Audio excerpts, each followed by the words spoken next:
চট্টগ্রামের পটিয়া উপজেলা ও পৌরসভার বিএনপির উদ্যোগে শহীদ প্রেসিডেন্ট জিয়াউর রহমানের শাহাদাত বার্ষিকী পালিত হয়েছে। এতে শহীদ জিয়ার আদর্শ অনুসরণের আহ্বান জানানো হয়। বিস্তারিত দেখুন আমাদের চট্টগ্রাম জেলা প্রতিনিধি আব্দুল হাকিম রানার ভিডিও তথ্যচিত্রে।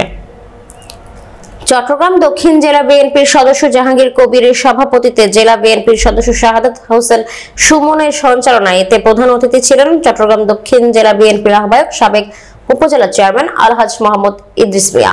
প্রধান বক্তা হিসেবে উপস্থিত ছিলেন দক্ষিণ জেলা বিএনপির সদস্য সচিব লায়ন হেলাল উদ্দিন। বক্তব্য রাখেন যুগ্ম আহ্বায়ক রেজাউল করিম নেচার, সাইফুদ্দিন সালাম মিঠু, জেলা সদস্য জাহাঙ্গীর আলম চৌধুরী, মোহাম্মদ মঞ্জু, ফজলুল কবির, Mohammad Ibrahim, Mofzul Ahmed chairman, AKM Jasim, Monir Ahmed Selim, কবিয়ার Abu Yusuf, Abul Bashar, Harun Rashid, Zahidul Haque, Rabiul Hossain Rabi, Abul Kalam, Abu Zafar, Shahidul Islam Sajjad, Amir Hossain, Mohammad Nasir Uddin, Afsar Uddin Sohel, Zillur Rahman, Tarique Rahman, M A Rubel, Selim master, Nurul Amin Madhu, Akhtaruzzaman Mahbubur member, দিল Mohammad Shahjahan, advocate Furqan Alamgir member, Abdul Motalib Manu member, Jasim Uddin, Ilias আবির, মামুন শিকদার, মঈনুদ্দিন সহ অনেকে।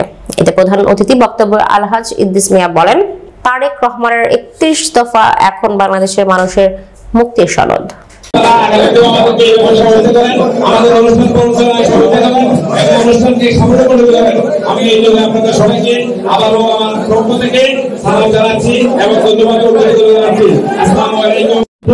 পরিবারের মায়ের ত্যাগ করে সেদিন স্বাধীনতার ঘোষণা দিয়েছিল।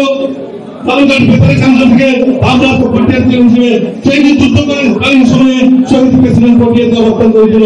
সেজন্য আমরা বিএনপি পরিবারের ছেলে হিসেবে শহীদ প্রেসিডেন্ট জিয়াউর অনুসারী হিসেবে আমরা গর্ববোধ করি। আমরা অনুসরণ করতে হবে, ধারণ করতে হবে, তারপরে দেশের মানুষ বিএনপি নেতা কর্মীদেরকে ভালোবাসবে। শুধু আপনারা দেখেন 1995 আজকে 17 বছর যুদ্ধ করছেন, দেশের সাথে মানুষের অধিকারের সাথে জীবন যাপন করতে পারতেন, কিন্তু আমি আপনার কথা চিন্তা করে এই দেশের স্বাধীনতা সার্বভৌমত্বের কথা চিন্তা করে আপোষ করেন নাই করছি।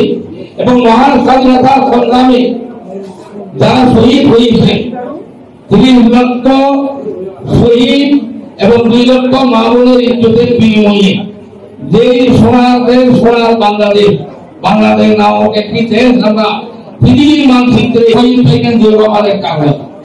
আজকে শহীদ হাতে গড়া জাতীয়তাবাদী দল সেই দেশ শহীদ দিয়ার বাংলাদেশে এবং বাংলাদেশ সহ দক্ষিণ পূর্ব এশিয়ায় সবচেয়ে জনপ্রিয় বৃহৎ রাজনৈতিক দল হল বাংলাদেশ জাতীয়তাবাদী। সেই জাতীয়তাবাদী দলের প্রতিষ্ঠাতা